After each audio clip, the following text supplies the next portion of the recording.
च धर्मस्य सर्वधर्मस्वरूपिणे अवतार वरिष्ठाय रामकृष्णाय ते नमः।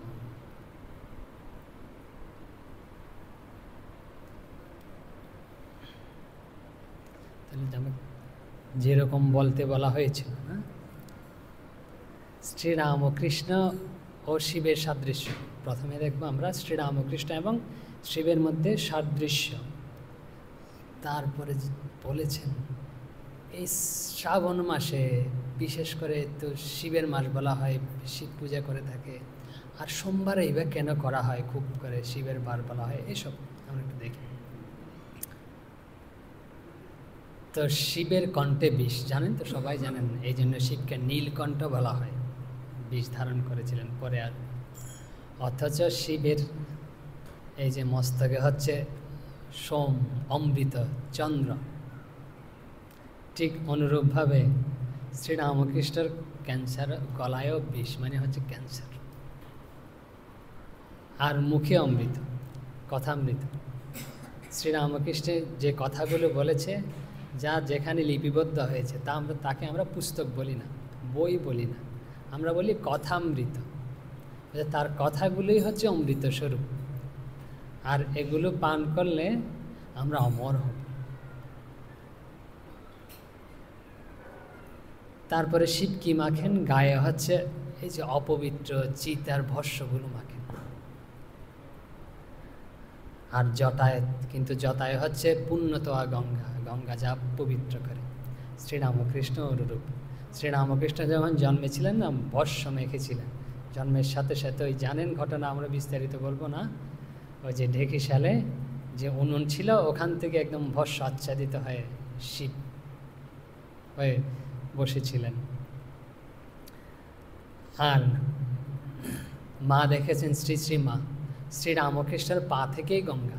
কামারপুকুরে দেখেছেন শ্রীরামকৃষ্ণ আগে আগে চলছেন, আর আগে আগে তার পা থেকেই গঙ্গা বেরিয়ে আসছে, এরকম। আর কিভাবে তারপর ঠাকুর আর এই যে শ্রী শ্রী মার যে জন্ম হয়েছে, তাও কিন্তু এই যে হর পার্বতী যে আসছে ধরাধামে, তারই ইঙ্গিত বহন করে। ওই যে ঠাকুরের জন্ম কিভাবে হয়েছে জানেন, যে যোগীদের শিব মন্দির রয়েছে, তখন থেকে এই যে শিবের জ্যোতি যে চন্দ্রামণিকে আচ্ছাদিত করে, যে শিবের যে শক্তি, শিবের যে জ্যোতি, শিব স্বরূপী চন্দ্রামণির গর্ভে প্রবেশ করেছিল, এসব ঘটনা জানা আছে। তারপর আমাদের এই শ্রী শ্রী মা শারদা দেবীর কীভাবে জন্ম হয়েছিল? শিয়রে যে বিল্লবৃক্ষ রয়েছে, তো জানেন তো দুর্গাপূজা আসছে সামনে, দেবীর বোধন করতে হয়। তো দেবী কোথায় থাকে? বিল্লবৃক্ষ থাকে, একদম বেলপাতায় আচ্ছাদিত হয়ে একদম কন্যা হিসেবে। তো এই বিল্লবৃক্ষ থেকে আমাদের শ্রী শ্রী মার হচ্ছে জন্ম। যে বিল্লবৃক্ষের যে নিচে গিয়েছিল হচ্ছে শ্যামা সুন্দরী দেবী, শ্রী শ্রী সারদা দেবীর মাতা। আর ওখান থেকেই যে যে বালিকা কন্যা বিল্লবৃক্ষ থেকেই তার গর্ভে প্রবেশ করে। তারপর শিবরাত্রির ঘটনা জানা আছে অনেকের। শিবরাত্রিতে শ্রীরামকৃষ্ণ শিব সেজেছিলেন বললে আমরা ভুল হব। তার তো প্রকৃত স্বরূপে এটা। যখন তিনি আসছেন না, যখন এই যে যাত্রা হচ্ছিল, যাত্রায় প্রবেশ করছেন, তখন সবাই যারা ছিল সামনে, সবাই দেখছেন সাক্ষাৎ শিবই অবতীর্ণ হয়েছেন। শিব ছাড়া অন্য কিছু কেউ দেখতে পাননি। তার যে প্রকৃত স্বরূপ, ওটা তখন প্রকাশিত হয়েছে। আর এই যে মা, বলছি পার্বতী, জগদ্ধাত্রী, মার যে এদের বালক বয়সে এসব ঘটছে। মায়ের যখন বালিকা বয়স না, তখন হচ্ছে হলদে পুকুরের জমিদার, যে কামারপুকুরের পাশেই, যে জয়রামবাটির পাশেই গ্রাম, যে ওই গ্রামের জমিদার, তো শ্রী শ্রী মাকে দেখছেন যে জগদ্ধাত্রী, যে পূজা হচ্ছে, ওখানে মূর্তি রয়েছে, সামনে একটা জগদ্ধাত্রী বসে রয়েছে, ওখানে আরেকটা বসে রয়েছে। এইভাবে জগদ্ধাত্রী রূপে এই যে জমিদার শ্রী শ্রী মাকে দর্শন করেছেন। আর শ্রীরামকৃষ্ণ নিজ মুখে স্বীকার করেছেন, বলেছেন যারা অন্তরঙ্গ তাদেরকে বলেছেন, বলছে আমি অনুভব করলাম যে নিজেকে দেখিয়ে, তিনি নিজেই বলছেন এ হচ্ছে যুগে যুগে অবতার। আর শ্রী শ্রী মা, তো শ্রী শ্রী মা বলছেন, বলছে লোকে আমাকে কালী বলে। শিবুদা জিজ্ঞেস করছে, লোকে তোমাকে কালী বলে, তুমি কি বলো? বলছে হ্যাঁ আমি কালী, নিজ মুখে এসব স্বীকার করেছে। তারপরে মথুর দেখেছেন, এসব ঘটনা জানা আছে, আমরা এই জন্য বিস্তারিত বলছি না। মথুরবাবু শ্রীরামকৃষ্ণকে দক্ষিণেশ্বরে দেখেছেন শিব কালী রূপে একসাথে, যাচ্ছে শিব আসছে কালী, এভাবে দর্শন করেছে। আর উদ্বোধন এই শ্রী শ্রী মা সাহিত্য রয়েছেন, শুয়ে রয়েছেন, এই অবস্থায় এক ভক্ত দেখেন কি যুগল মূর্তি দেখেছে একসাথে দুজন, তো এইসব রয়েছে তাদের মধ্যে সাদৃশ্য। এখন এই যে শ্রাবণ মাসে যেখানে শিবক্ষেত্র রয়েছে, খুব দেখবেন সবাই শিবের পূজা নিয়ে ব্যস্ত। তো শ্রাবণ মাসেই কেন তো শিবের পূজা, এই বৃষ্টির মধ্যে বর্ষার মধ্যে শিব জল পছন্দ করে, খুব বর্ষা পছন্দ করে, এই জন্যই হ্যাঁ খুব পছন্দ করে। শিব আশুতোষ, খুব কমাতেই তুষ্ট হয়, যদি একটু জল দিয়ে স্নান করিয়ে দেন না তাতেই তুষ্ট। তো এরকম, তো এই পৌরাণিক কাহিনী থেকে বলি প্রথমে, যে পৌরাণিক পুরাণে রয়েছে এই যে জানেন তো দেবতারা অসুররা সমুদ্র মন্থন করেছিলেন ক্ষীরসাগরে। তো এই সমুদ্র মন্থনের সময় এই শ্রাবণ মাসেই এই হলাহল বিষ উঠেছিল। এই হলাহল বিষ উঠেছিল, এই বিষ যদি বাইরে জগতে ছড়িয়ে পড়ে তাহলে জগৎ একদম ধ্বংস হয়ে যাবে, ভস্মীভূত হয়ে যাবে। তো কী করতে হবে, ওই বিষ কাউকে না কাউকে গ্রহণ করতে হবে, কাউকে না কাউকে গ্রহণ করতে হবে। এখন দেবতারা তো সবাই কেউ ঐরাবত নেবে, কেউ অমুক নেবে, এসব। তো একমাত্র রাজি হয়েছিল শিবই, যে আমি বিষ নেব। আমরা সবাই ভালো ভালো জিনিস নিতে পছন্দ, যে আমাদের সুনাম করবে, আমাদের এরকম প্রশংসা করবে, সবাই দেখবেন এই ভালো জিনিসটা সংসারে আমার চাই, কিন্তু খারাপ জিনিসটা কেউ নিতে চায় না। তো এরকম যারা এরকম খারাপ জিনিসটা নিতে পারে না, সহ্য করতে পারে, তারাই হচ্ছে, তাদেরকেই বলা হচ্ছে এরকম মহাপুরুষ শিব। তো শিব এই বিষ গ্রহণ করেছিলেন, বলা হয় রেচক। পুরক মানে হচ্ছে গ্রহণ করা, আর কুম্ভক মানে হচ্ছে ধারণ করা, আর রেচক মানে হচ্ছে ছেড়ে দেয়া, এখন এটা গ্রহণ করতে হবে, গ্রহণ করা মানে হচ্ছে পুরক, আর ছেড়ে দেয়া মানে হচ্ছে রেচক, ছেড়ে দেয়া। আর ছেড়ে দিলে তো ধ্বংস হয়ে যাবে সম্পূর্ণ জগৎ, এত শক্তি। তাকে কুম্ভকই করতে হবে। তো এটা তিনি কুম্ভক করে মানে নিজের মধ্যে রেখেছিলেন।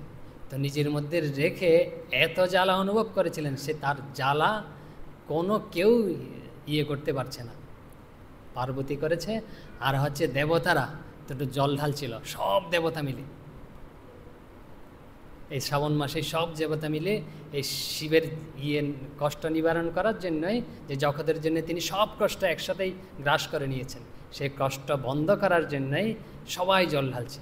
তো তখন থেকে এই শ্রাবণ মাসে এই শিবকে তিনি আমাদের জন্য এত কিছু গ্রহণ করেছেন, সব আমাদেরকে রক্ষা করার জন্য। এই জন্যে শিবকে এই মাসে স্নান করালেন, শিব খুব তুষ্ট হয় এই শ্রাবণ মাস, এই জন্য প্রকৃতি অঝর ধারায় ঝরছে, দেবতারা শিবকে স্নান করাচ্ছে জলের মধ্যে। যাদের জলের মধ্যে নাকি এরকম বর্ষায় এরকম যদি আঙ্গুলটা, এটা যদি লিঙ্গ হয়, এটাও যদি ধরা হয়, মনে মনে চিন্তা করা হয় যে আমি শিবকে স্নান করাচ্ছি, তখন শিব স্নানের ফল হয়ে যায়। তো এরকম, তো আমরা এখান থেকে কি দেখতে পাই, এটা তো পৌরাণিক কাহিনী। কি করা হয়, পুরক মানে হচ্ছে গ্রহণ করা, আর কুম্ভক মানে হচ্ছে ধরে রাখা, আর রেচক মানে হচ্ছে ছেড়ে দেওয়া। তো আমরা যা কর্ম করি না, তো এটা হচ্ছে আমাদের জন্য কর্মটা দুঃখ হিসেবে রয়েছে, এখানে ছড়িয়ে রয়েছে বিষের মতো। তো আমরা যদি বলি না আমি এটা গ্রহণ করব না, তাহলে হবে না, কিন্তু এটা আমাদের গ্রহণ করতেই হবে, আমাদেরটা আমাদের। তো যার যার কর্মফল, যেরকম শরীর ধারণ হয়েছে, মহাপুরুষ হোক আর সাধারণ মানুষ হোক, তো এই কর্মফলটা পূরণ করতে হবে, পূরক করে গ্রহণ করতে হবে। এখন না আমি দুঃখ সহ্য করতে পারছি না, ছেড়ে দেবো বাইরে, অন্যকে বকাবকি করবো, অন্যকে এরম করবো। বা আমাদের রাগটা অনেক সময় ছাড়ি না, যে সংসারে যারা রয়েছেন, কেউ এসে কিছু বলে দিল, হয়তো পিতা এসে মাতাকে কিছু বলে দিল, মা কী করে রাগটা কন্যা সন্তানের উপর বা পুত্রের উপর ঝেড়ে দিল। উল্টো হতে পারে, এরকম আপনাদের বলছি না। তো এরকম আমরা মনে করি এরকম ছেড়ে দিলাম অন্যের উপর, বলে যে না ছাড়লে আরও অশান্তি বাড়বে, ওটা আমাদের হজম করতে হবে শিবের মতো। এরকম শুনলাম, গ্রহণ করলাম, কষ্ট একদম সমাহিত করে চেপে দিলাম, বাইরে আসতেই দিলাম না, ওটুকুই শেষ। আর আমাদের কষ্ট দেবে না। যদি আমরা এটা বাইরে ফেলি না, আমাদের তো কষ্ট দেবেই প্রতিদানে, অন্যকেও কষ্ট দেবে। তা আমি কেন অন্যের কষ্টের কারণ হব? সব এই আমাদের ধর্ম আমাদের শিক্ষা দিচ্ছে, এই জীবন শিক্ষা দিচ্ছে। কি শিক্ষা দিচ্ছে? বোঝে না, অন্যের কষ্টের কারণ হয়েও না। একটা পিঁপড়াকেও কষ্ট দেবে না, অন্যের কষ্টের কারণ হয়েও না। তা আমাদের এরকম হজম করতে হবে। এখন ধরুন আমরা তো কষ্ট চাই না, বললে হবে? কষ্ট তো, কষ্ট না চাইলে কি করতে হবে? ভগবানের নাম এবার শ্বাসের সাথে গ্রহণ করতে হবে, ভগবানের নামই ভিতরে রাখতে হবে, ভগবানের চিন্তাই ভিতরে রাখতে হবে। আর ছাড়তে হবে হচ্ছে হে ভগবানের নামই, পবিত্র কথা, ভগবত প্রসঙ্গ। অন্য কথা, উপনিষদ বলছে, বেদ বলছে অন্য বাচ বিমুচ্যতে, মানে হচ্ছে অন্য কথা বাদ দাও, শুধু ভগবত প্রসঙ্গ করো।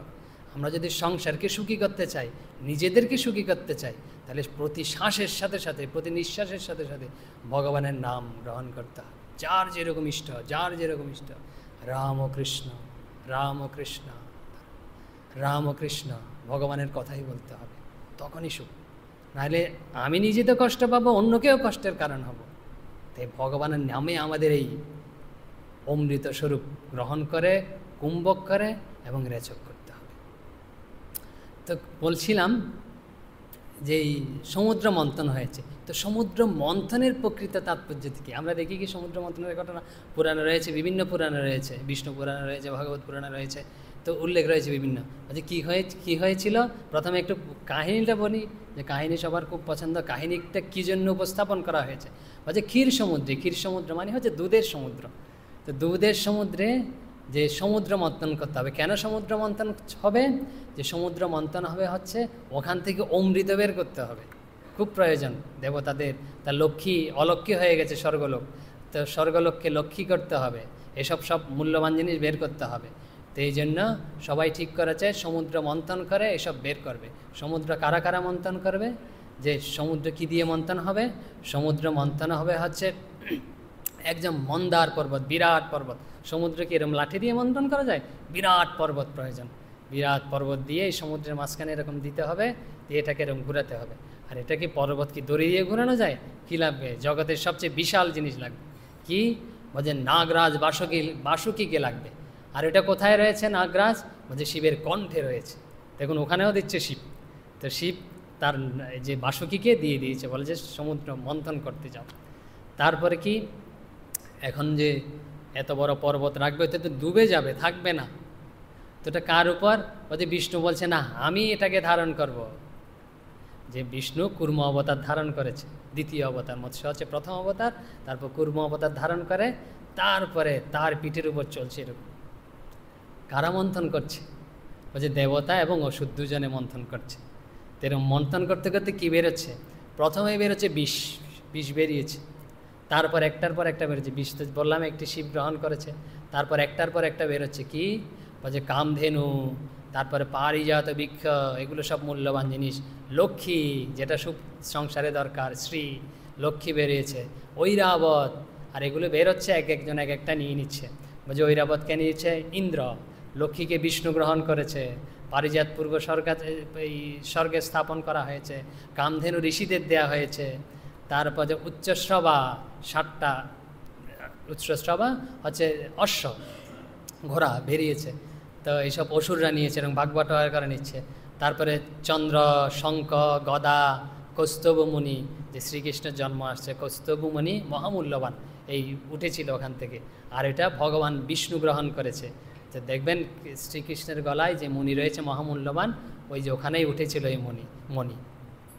তারপরে সারংধনু, বিষ্ণুর ধনু ওখান থেকে উঠেছিল, আরও এরকম উঠেছে।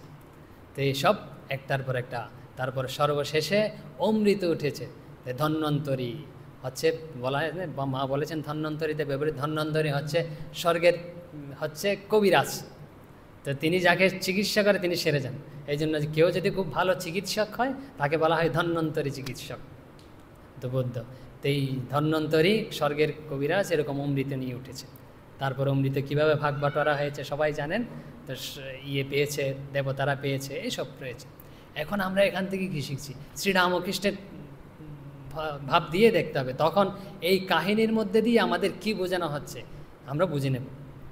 শ্রীরামকৃষ্ণ বলেছেন, শ্রীরামকৃষ্ণের কথা বলছে কি জানো, বলছে মনটি হচ্ছে দুধের মতো, আর এই মনরূপ দুধকে নির্জনে দই পাততে হয় আর তাকে মন্থন করতে হয়। আর মন্থন করলে কি বেরোবে? মন্থন করলে বলছে মাখন বেরোবে, অমৃতরূপ মাখন বেরোবে। বলছেন এই বিবেক, বৈরাগ্য, ভক্তি, এইসব অমৃত সব বেরোবে। তা আমরা শ্রীরামকৃষ্ণের যে ইঙ্গিত দিয়েছে ওইভাবেই দেখব, যে আমাদের যে পুরাণ বলছে শ্রীরামকৃষ্ণই ধর্মটাকে সহজ করে দিয়েছে। পৌরাণিক কাহিনীর মধ্যে দিয়ে কিন্তু তথ্য বোঝানোর চেষ্টা করা হচ্ছে। তোমাদের কি করতে হবে, আমাদের কি করতে হবে? আমরা কি সমুদ্রে গিয়ে এখন মন্থন করতে পারবো এরকম? তো এটা আমাদের যদি করতেই না পারি, তাহলে আমাদের কি প্রয়োজনে আসছে এই কাহিনী? কিন্তু এই কাহিনী আমাদের অবশ্যই প্রয়োজন, আমাদের কিছু শিক্ষা দেওয়ার চেষ্টা করা হচ্ছে। তো কী শিক্ষা দিচ্ছে যে দেখি, বলছে আমরা পেয়ে গেলাম যে বলাই আছে ক্ষীর সমুদ্র, ক্ষীর সমুদ্র মানে দুধের সমুদ্র। আর শ্রীরামকৃষ্ণ বলেছেন ক্ষীর মানে কি? ক্ষীর মানে হচ্ছে মনরূপ ক্ষীর। তো মনরূপ সমুদ্রে আমাদের মন্থন করতে হবে। তো কি দিয়ে মন্থন করতে হবে? মন্থন সমুদ্রে দিয়ে, দণ্ড দিয়ে মন্থন করতে হবে। এই যে মন্দার পর্বত দিয়ে মন্থন করতে হবে। তার মানে কি? আমাদের মঞ্চে মন্থন করব। তো কি দিয়ে মন্থন করব? বলছেন, বলছে ভগবানের নাম, যে যার ইষ্টমন্ত্র পেয়েছে ওই ইষ্টমন্ত্র দিয়ে বারবার মন্থন করতে হবে। মন্থন করা মানে কি? জপ করা, বারবার ভগবানের নাম, শ্রীরামকৃষ্ণ, শিব ইত্যাদি মন্ত্র আছে বিভিন্ন, নারায়ণ, ওং নমঃ নারায়ণায়, যে কী বলে নারদ, এসব বিভিন্ন যার যার ইষ্টমন্ত্র বারবার এরকম মন্থন করতে হবে। কিভাবে মন্থন করব? বলছে মন্থন করার জন্য তো আমাদের মন থাকছে না, যে মনে ইষ্টমন্ত্র থাকছে না, এই যে করছি শুরু করেছি চলে যাচ্ছে। বলছে বুদ্ধি দিয়ে ধরে রাখতে হবে। তো বুদ্ধিটা কি? বুদ্ধি হচ্ছে ওই যে দড়ি, কি যে বাসুকি সর্প এরম দিয়ে মন্থন করেছে, টেনেছে, এদিকে একবার টানছে এদিকে একবার টানছে, টেনে ঠিক জায়গা মতো ধরে রাখছে। তাহলে বুদ্ধি হচ্ছে এই দণ্ডস্বরূপ, এই বুদ্ধি দিয়ে ধরে রাখতে হবে এরকমভাবে। এখন না, দণ্ড হচ্ছে তো মন্ত্র, আর বুদ্ধি হচ্ছে এরকম। আর এই যে টানছে কারা? দেবতার অসুররা টানছে না, যে দড়িটাকে যে টানছে, যে বাসুকিকে টানছে দেবতা আর অসুররা টানছে। এবং দেবতা অসুর মানে কি? তাহলে আমাদের মধ্যে রয়েছে, বলছে উপনিষদে রয়েছে, এই যে আমাদের ইন্দ্রিয়গুলোকে না কোনো কোনো জায়গায় দেব শব্দে, বলছে দেবসন্দূষিত আত্মনা, বলছে দেব শব্দ অভিহিত করা হয়েছে। আর হচ্ছে ইন্দ্রিয়গুলোকে আর কোনো কোনো জায়গায় বেশ বলছে দিয়ে অসু শব্দ দিয়ে সম্বোধন করা হয়েছে। ইন্দ্রিয় শব্দের অর্থ হচ্ছে অসু, ইন্দ্রিয় শব্দের অর্থ হচ্ছে দেবতা। এখন ইন্দ্রিয়গুলো বুঝতে পারছেন, আমরা চোখ দিয়ে শুনছি না, চোখ দিয়ে শুনি, কান দিয়ে শুনি, চোখ দিয়ে দেখি, উল্টাপাল্টা। তারপরে হচ্ছে এই মুখ দিয়ে কথা বলি, বাক ইন্দ্রিয়। তারপরে হচ্ছে মস্ত ইন্দ্রিয় দিয়ে কাজ করি। সব কিছুর হচ্ছে উপহিত দেবতা রয়েছে। যে শুনছি এটা হচ্ছে পবনদেব শ্রবণের দেবতা। তারপরে চোখ দিয়ে দেখছি সূর্য, অস্ত, যে কিছুদিন আগে বলেছিলাম ইন্দ্র, এরকম সব কিছুর দেবতা রয়েছে। এই যে ইন্দ্রিয়গুলোকেই দেবতা বলা হচ্ছে। আর এই ইন্দ্রিয় যখন ভালো কিছু শুনে, যে ভালো কিছু করে, কান দিয়ে কি ভগবত প্রসঙ্গ শুনলাম, তাহলে কিন্তু এটা দেবভাবে রয়েছে। চোখ দিয়ে ভগবত দৃশ্য দেখলাম, ভগবানকে দর্শন করলাম, তীর্থস্থান দর্শন করলাম। মুখ দিয়ে ভগবানের কথা বললাম, ভগবানের নাম করলাম, তাহলে বাক ইন্দ্রিয়। তাহলে কি হলো? এগুলো সব ভালো, মানে এগুলো হচ্ছে দেবভাব প্রাপ্ত হচ্ছে। আর যখন ঠিক বিপরীত কাজ করছি, কান দিয়ে আমি অশুভ শব্দ শুনছি, খারাপ কথা শুনছি, মুখ দিয়ে খারাপ বাক্য উচ্চারণ করছি, চোখ দিয়ে খারাপ জিনিস দর্শন করছি, তো একই জিনিস, কিন্তু তখন আমরা কি করছি? ওটাকে দূষিত করে ফেলছি। তখন ওই উপনিষদ বলছে ইন্দ্রিয়তে যারা রত সর্বদাই অসুর বলা হয়েছে। অসু মানে হচ্ছে ইন্দ্রিয়, আর রত মানে হচ্ছে রত, অসুর। এই ইন্দ্রিয় দিয়ে যখন ইন্দ্রিয় তৃপ্তি করছে, তখন তাদেরকে অসুর বলা হচ্ছে। মানে ইন্দ্রিয়গুলিও হচ্ছে অসুর এবং দেবতা। আমরা যখন ভালো কাজে চালিত করবো এগুলোকে, তখন এগুলো দেবভাবাপন্ন। আর এগুলো যখন খারাপভাবে পরিচালনা করব, তখন এগুলো হচ্ছে অসুর ভাবাপন্ন, আমাদের মধ্যেই রয়েছে। এখন এগুলো দিয়ে কাজ করাতে হবে। কি কাজ করাতে হবে? ওই বুদ্ধিরূপ। বুদ্ধি কি কে বিচলিত করে জানেন? আমরা এই যে বুদ্ধি দিয়ে ভগবানের নাম করতে যাচ্ছি, কিন্তু এই শ্রবণেন্দ্রিয় শব্দ শোনার জন্য আর একটু যদি ওই সব গান শুনতাম ভালো হতো, বোঝে না? বোঝে একটু যদি দৃশ্য দেখতে পারতাম ভালো হতো, একটু যদি কারোর সাথে কথা বলতে পারতাম, আমাদের একাগ্র হতে দিচ্ছে না। তাহলে এগুলোকে নিয়ন্ত্রণ করে এরকম বুদ্ধিরূপ যে দড়ি দিয়ে নিয়ন্ত্রণ করে, ওই যে দণ্ডরূপ ভগবানের নামে সর্বদা ঠিক রাখতে হবে। তাহলে টানছে হচ্ছে ইন্দ্রিয়গুলোই আমাদের, এগুলোকে নিয়ন্ত্রণ করতে হবে। আর যে কোন কিসের উপর রয়েছে, ভিত্তি কি? ওই যে মন্দার পর্বতটা রয়েছে না, বিষ্ণুর উপর, কুর্ম অবতারের উপর। তা আমাদের যে ইন্দ্রিয়, মন, বুদ্ধি, এদের যে ভিত্তি কিসের উপর? এগুলোর ভিত্তি হচ্ছে আত্মা। আমাদের মধ্যে আত্মা চৈতন্য রয়েছে বলেই এগুলো কথা বলছে, কাজ করছে। যদি না থাকে না, কিছুই হবে না। আর আত্মাই হচ্ছে এগুলোর ভিত্তি, মানে হচ্ছে ভগবান বিষ্ণু। আর এভাবে যখন আমরা মন্থন করতে থাকবো না, সব সাধক যারা ভক্ত আছেন, যারা সাধক আছেন, আমরা জপ ধ্যান করতে বসছি, তো মন্থন করছি, মানে হচ্ছে বারবার ভগবানের নাম করছি। তো খারাপ চিন্তা কিন্তু যখন আমরা বাইরে ছিলাম না, বিক্ষিপ্ত ছিলাম, অনেক কথা বলছিলাম, উঠছে না। যখন এরকম চোখ বন্ধ করে বসছি, যত সব আজে বাজে চিন্তা মন থেকে এরকম উঠছে। আরে কি মুশকিল, আমি তো ভালো চেষ্টা করছি, এইসব ময়লা চিনতে উঠছি কেন মন থেকে? মানে হচ্ছে বিষ উঠছে। বিষগুলো কিন্তু আমাদেরই মনে, আর বিষগুলো বলছে আমার বিষ উঠছে, আমি এরকম ছেড়ে দেবো। বাইরে গিয়ে মানুষকে এরকম যে উঠছে যখন, এটা কী করব? যে কাম প্রবৃত্তি উঠলে আচার করব, যে আমার রাগ উঠলে অন্যের উপর গিয়ে খাটাবো। জপ ধ্যান করতে পেলে আর বেশি উঠি, বলছে না এরকম করলে হবে না, ওই বিষটা আমাকেই হজম করতে হবে। বিষ উঠেছে, কি করা যাবে? এই বিষটা আমাকেই নিজেকেই দমন করতে হবে, হজম করতে হবে। কাম, ক্রোধ, লোভ, মোহ উঠতে থাকবে। বলছে আচ্ছা জপ ধ্যান করছি, 1 মাস করছি, 1 বছর করছি, রীতিমতো উঠতেই যাচ্ছে, এগুলো তো শেষ হবে। বলছে শেষ তো পাত দেখতে পাচ্ছি না। আরে শেষ কোথায়? আপনি কি এই জন্মেরটা উঠছে? হাজার হাজার জন্মেরটাই উঠতে শুরু করেছে। একসাথে তো মুক্তি হবে, সব করে। মা বলেছেন কীভাবে, মায়ের উদাহরণ অসাধারণ। মা বলছেন কি, শ্রী শ্রী মা বলছেন, বাবা বলছেন নাটাইতে যেভাবে পেঁচিয়েছিলে না ঘুড়িটা, ঘুড়ি উড়াই না নাটাইতে, রং বেরঙের সুতো সব আমরা পেঁচিয়েছি এরকম। তো সুতোগুলো যখন ছাড়তে শুরু করেছে না, তখন যেভাবে পেঁচিয়েছিলে এভাবেই ঠিক বেরোবে। প্রথমে লাল ঢুকেছে, লালটাই বেরোবে। এই কাম, ক্রোধ তুমি যেভাবে ঢুকিয়েছ না ভিতরে, সবগুলো এভাবে বেরোতে থাকবে। সে মায়ের কী ধরনের অসাধারণ উদাহরণ দেখুন শ্রী শ্রী মা আমাদের। তা আপনাদের উদাহরণ দেবে একটা। আমাদের কি এগুলো মুছে ফেলতে হবে মন থেকে, না কি বলেন, ডিলাইট করতে হবে। ডিলেট করে দিতে গেলে কী করতে হবে? আপনারা কম্পিউটার থেকে মুছে ফেলেন, মোবাইল থেকে মুছে ফেলেন, তো কী করেন? ওই ফোল্ডারটা আবার খুলে একটা একটা মুছেন এরকম করে করে, নাকি না এই সব মুছে যা এরকম বলে মুছে যায় না, একটা একটা খুলতে হয়। তো খুলতে হলে আর একটু দেখতে হয় তো না, মনে উঠলে এরকম দেখলাম, এটা আর দেখবো না, আমি মুছে ফেললাম। তো এরকম আধুনিক যদি চান না, এরকমভাবে এগুলো উঠবে। উঠলে কিন্তু ঘাবড়ানোর কিছু নেই যে না আমার জব ধ্যান করতে বসে মন একাগ্র হচ্ছে না, উঠছে, ছেড়ে দিয়ে দুধ উঠে গেলাম, চলে গেলাম, আর বসতে পারছি না, ছটফট এরকম না, ছেড়ে দিলে চলবে না। উঠবে, মুছে যাচ্ছে, মনে করবেন এটা একটা উঠছে মানে একটা চলে যাচ্ছে। যে একটা উঠছে, একটু আগেই বললাম হাজার হাজার জন্মের রয়েছে, উঠে উঠে সব মুছে যাচ্ছে, মুছতে হবে না। তো ভগবানের নামে এসব মুছে যায়। তা মুছার পরে না, তারপর আস্তে আস্তে এই সম্পদগুলো বেরোতে থাকে। কি? কামধেনু, প্রথমে বিষ চলে গেল, বিষ চলে যাওয়ার পরে এখন একটু শান্তি। তো শান্তি হওয়ার পরে কামধেনু উঠবে, তারপরে সম্পদগুলো উঠবে, লক্ষ্মী উঠবে। আপনি যা চাইবেন, কেউ যদি ভগবানের নাম করেন, আমরা বলেছিলাম পূর্বে আপনি যা চাইবেন তাই করতে পারবেন। কাজ করলে যেমন আপনি ফল পান, যে কর্ম করলে অর্থ পান, সেরকম ভগবানের নাম রূপ যদি আপনি সাধন রূপ যদি করেন, এরকম সাধন যে কষ্ট করে, তার ফল পাবেনই পাবেন। আপনি যদি জাগতিকভাবে কিছু চান, জাগতিকভাবে পাবেন। যদি আধ্যাত্মিকভাবে চান, আধ্যাত্মিকভাবে পাবেন, সব ক্ষেত্রে পাবেন। যে পরলোকে পেতে চাইলে পরলোকে পাবেন, ইহলোকেও পাবেন। তার জন্য সাধন দরকার, কিন্তু পেতে চাইলেই।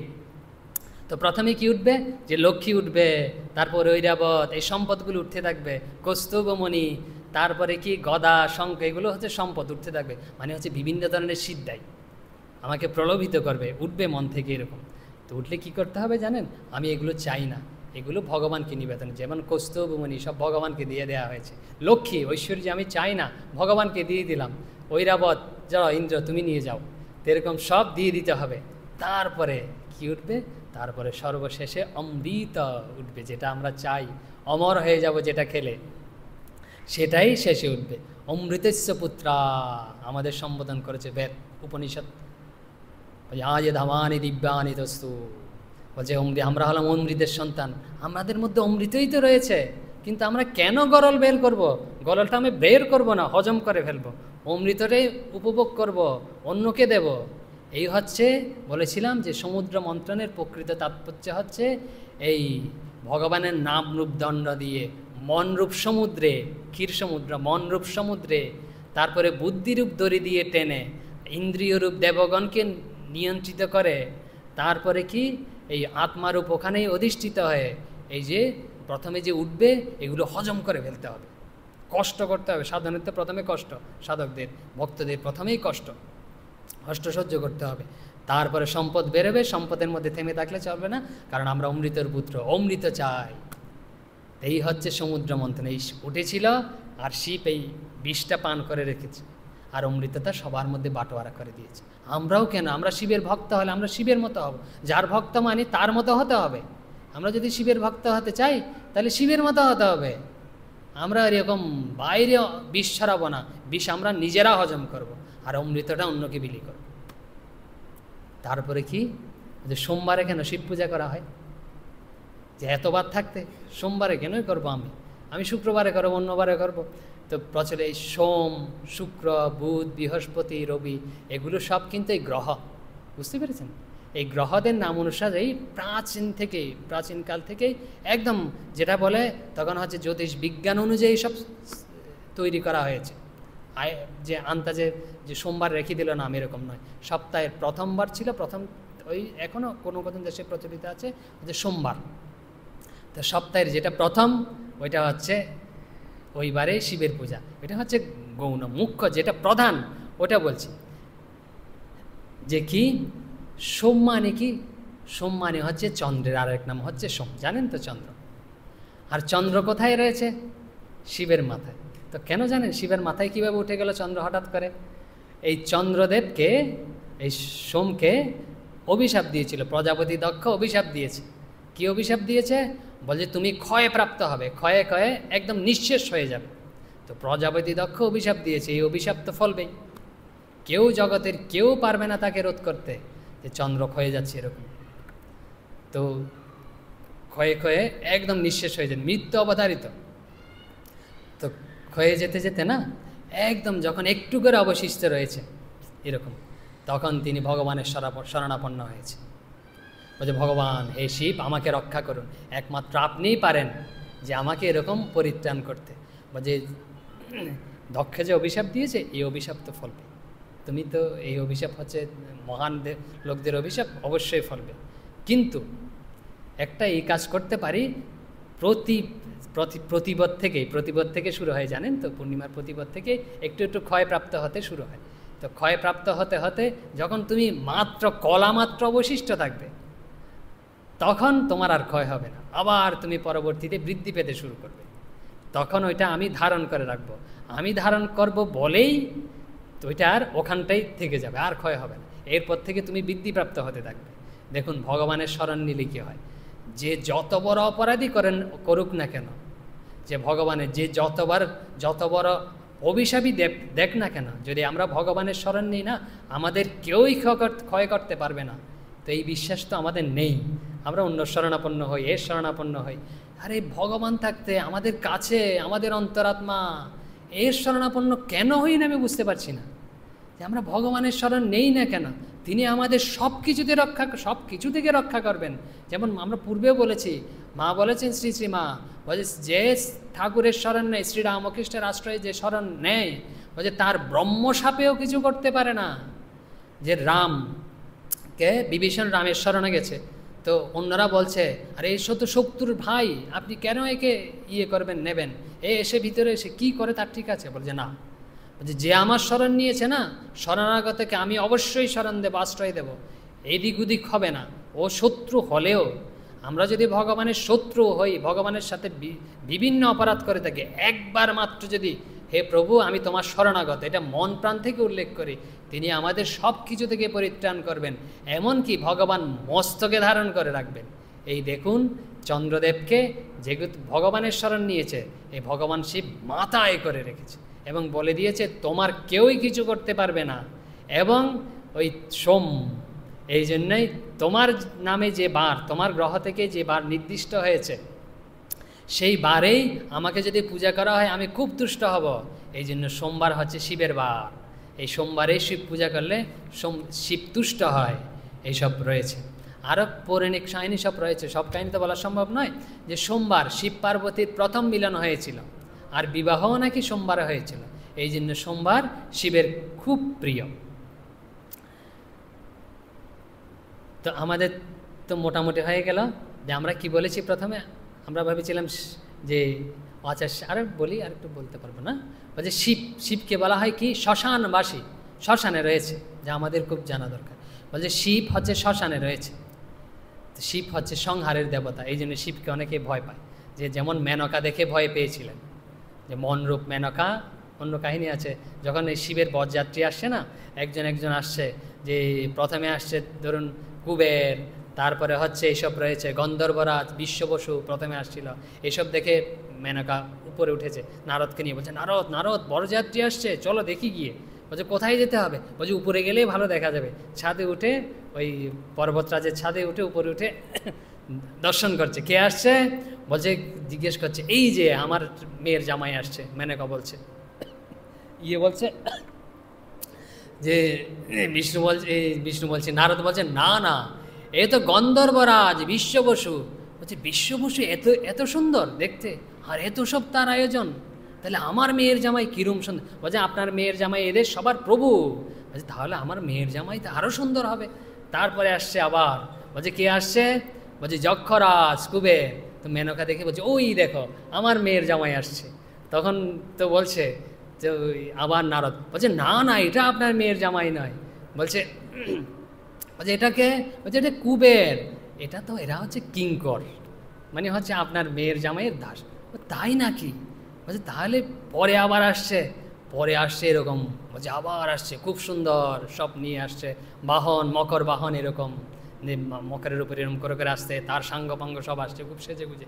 বলছে কে আসছে? নারদ, এই নিশ্চয়ই আমার মেয়ের জামাই শিব আসছে। বলছে না না, এ তো বরুণ দেব আসছে, জলাধিপতি মকর বাহন। এরকম একটার পর একটা আসছে, তারপর ধর্মরাজ, তারপর দেবরাজ আসছে, দেবরাজ এরকম হাতি করে আসছে, শ্বেত হস্তি এরকম আসছে। বলছে এরকম দামি বাহন, বিরাট জগতের সবচেয়ে, তুমি বলবে না নারদ এটা আমার মেয়ের জামাই নয়? এই দেখো এই নিশ্চয়ই আমার মেয়ের জামাই, এত বড় সুন্দর হস্তি করে আসছে। বলছে দূর এসব কি, এটা দেবরাজ ইন্দ্র সবসময় এরকম হাত জোর করে থাকে শিবের সামনে, কখন কি বলবে আদেশ করবে হুট করে গিয়ে পালন করতে হবে। বলছে এটা আপনার মেয়ের জামাই কখনো নয়। তারপরে আসছে সূর্যদেব, এরকম অশ্ব যে যে ঘোরা করে আসছে, এরকম একটার পর একটা আসছে। তারপর চন্দ্রদেব, তারপর ব্রহ্মা এরকম আসছে। তো মেনকা বুঝতে পারছে না ব্রহ্ম হচ্ছে। তো তারপরে আসছে শিব সবার শেষে, তারপর ঋষির এসছে, মুনি এসছে, তারপরে এসছে শিব। তো শিব কিরমভাবে আসে জানেন তো? ইয়েতে করে আসছিল, কি সাড়ে করে আসছিল, আর গলায় সব সাপ পেঁচানো, এরা সব মণিমুক্ত ধারণ করে এসেছিল তখন। আর আসছে হচ্ছে শিব সাপ পেঁচানো গলায়, আর সব ভূত প্রেত এসব রয়েছে কিরম কিম্বত কিমাকার, যে কারো মুখ বাঁকা, কারো মাথা নেই এরকম, কারো হাত নেই, কেউ হয়তো পা নিচের দিকে দিয়ে উল্টা পায়ে হেঁটে আসছে, মাথাটা নিচের দিকে হাত দিয়ে হেঁটে, পাদা উপর দিকে দিয়ে হেঁটে আসছে, এরকম তার সব যে বাহিনী এরকম সব আসছে। আর মেনকাতে এইসব দেখে বলছে তোর তো এদের সরাও সরাও, যে আমার মেয়ের জামাই আসবে, মাঝখানে এদের বরযাত্রীর মধ্যে এদের কাদের ঢুকিয়ে দিয়েছে। তখন আর শিব তো সব জানে, শিব এইসব দেখাচ্ছে আসলে মেনকার মনে যে অহংকার হয়েছে না, অহংকার দূর করতে হবে, এইসব দেখাচ্ছে। তারপরে নারদ বলছে এটাই আপনার মেয়ের জামাই মহাদেব। শোনামাত্র অজ্ঞান, বুঝতে পেরেছেন? শোনামাত্র অজ্ঞান, বেহুশ হয়ে পড়ে গেছে উল্টা। তো সবাই মিলে এসে এখন জল টল ছিটিয়ে না হুঁশ করার চেষ্টা করছে। বলছে কি হয়েছে কি হয়েছে? বলছে মেনকা মেয়ের কন্যা, মেয়ের মা, কন্যার মেয়ে মা বেহুশ হয়ে গেছে। বলছে কীরকম? এরকম শিব দেখে বেহুশ হয়ে গেছে, জামাই দেখে বেহুশ হয়ে গেছে। এরকম আপনাদের কেউ হয়েছে নাকি? যে জামাই দেখে বেহুশ হয়ে গেছে। বলছে এসে হুশ হয়েছে, হুশ হয়ে তখন জ্ঞান ফিরেছে, যখন জগতে জ্ঞান ফিরছে বলছে নারদকে দেখতে পাচ্ছে, বলছে নারদ, লক্ষ্মী ছাড়া নারদ, তুমি সব সর্বনাশের মূল, তুমি আমার মেয়ের কানে বুদ্ধি দিয়েছ, আর বুদ্ধি দিয়ে তারপর বলেছো শিবের তপস্যা করো, শিবকে পাবে, এরকম বুদ্ধি দিয়েছ, তেরকম তুমি হটো আমার সামনে থেকে। তারপরে এখন তারপরে কেউ বোঝাতে পারছে না, তখন এসে পর্বতরাজ এসছে, বলছে মেনকা কি হয়েছে, তুমি আবুল তাবুল বকছ? বলছে এরকম আপনারও ভীমরতি রয়েছে, এরকম একটা ভূত প্রেত সাঙ্গভঙ্গ, একে আমার মেয়ের বিয়ে দেবো? কখনো দেবো না, আপনার কথা আমি মানবই না। আর যে পার্বতী কোথায়, পার্বতী ওকে ডেকে আনো, ওকে তো বিয়েই দেবো না, আমার মেয়েকে দরকার হলে আমি পর্বত থেকে ফেলে দড়ি বেঁধে সমুদ্রের বিসর্জন দিয়ে দেবো, ফেলে দেবো, তবুও মেয়ে বিয়ে, তাকে আমি মেয়ে বিয়ে দেবো না। তো এসব বলছে, পার্বতী এসছে, তো বলছে তুই তো লক্ষ্মীচারী, তুই কেন একে পছন্দ করতে গেলি? পার্বতী, পুরাণে বর্ণনা আছে, পার্বতীকে ধরে না এরকম, মেনকা ধরে এরকম চুল ধরে ঝাপটাচ্ছে এরকম, বলছে লক্ষ্মীচারী যেরকম ঝাপটাচ্ছে, তারপর পার্বতীকে দেবতারা মিলে এরকম সরিয়ে নিয়েছে। অনেক ঘটনা আছে, মজা করে বলতে গেলে তো অনেকক্ষণ বলতে হয়, সময় হয়ে গেছে। এখন তো সবার শেষ দেবতারা বোঝাচ্ছে, ইন্দ্রা বোঝাচ্ছে, তারপরে বিষ্ণু এসছে বোঝানোর জন্য। আর স্বরূপ, ভগবানের স্বরূপ তো সহজে ধরা যায় না। ভগবান যদি আমাদের সামনে গিয়েও ঘুরে বেড়ায় না, যে মহাপুরুষ যদি আমাদের সামনে দিয়েও থাকে, আমরা চিনতে পারবো না এদেরকে, কারণ আমি তো সেই স্তরে যাইনি, তো বুঝতে পারছে না। তারপরে আমরা সংক্ষেপেই বলছি, তারপরে যখন বিষ্ণু এসে উপদেশ করেছে, মানে গুরুর উপদেশ প্রয়োজন, বিষ্ণু হচ্ছে তাদের বংশের হচ্ছে কি ইষ্ট দেবতা। তো বিষ্ণু এসে যখন উপদেশ করেছে যে শিবকে জানো, মানে সব বস্তুতে সর্বব্যাপক যে চৈতন্য সবার মধ্যে রয়েছে, তোমার মধ্যেও যিনি রয়েছে তিনি হচ্ছেন শিব, তুমি বুঝতে পারছো না। তো এইসব উপদেশ যখন দিয়েছে তারপর জ্ঞান হয়েছে। তো মেনকাকে জানেন, মন থেকে মেনকা শব্দ এসছে, মেনকাই হচ্ছে আমাদের মন। তা আমাদের মনকে এই জগৎ সংসারের এলোমেলোতে ফেলে রাখলে চলবে না, উপরে উঠাতে হবে, কারণ ভগবান দর্শন করতে হবে। তো যে মেনকা উপরে উঠে গেছে, দোতলায় চলে গেছে, এই জগৎ থেকে আমাদের মনকে উপরে উঠাতে হবে, উপরে উঠিয়ে তারপরেই শিবকে দর্শন করতে হবে, ভগবানকে দর্শন করতে হবে। জাগতিক ভাব নিয়ে থাকলে কখনো ভগবান দর্শন হবে না। জাগতিকভাবে ঊর্ধ্বে ভগবতভাবে উঠতে হবে। ভগবতভাবে কীভাবে উঠব? এই সব সময় ভগবানের নাম, ভগবানের চিন্তা, এসব নিয়ে থাকা, ভগবানের কথা শোনা, এসব নিয়ে জড়িত থাকা। এই বিভিন্ন যদি বাইরের এগুলো শুনতে থাকি, বাইরের এগুলো আমরা করতে থাকি, তাহলে কিন্তু হবে না। আমরা শেষ করে দিচ্ছি, কি আর করবো, যে শ্মশানটা বলা হলো না, শিব কেমন থাকে এখানে। ওম শান্তি শান্তি শান্তি, হরি ওম তৎসৎ, শ্রীরামকৃষ্ণার্পণমস্তু।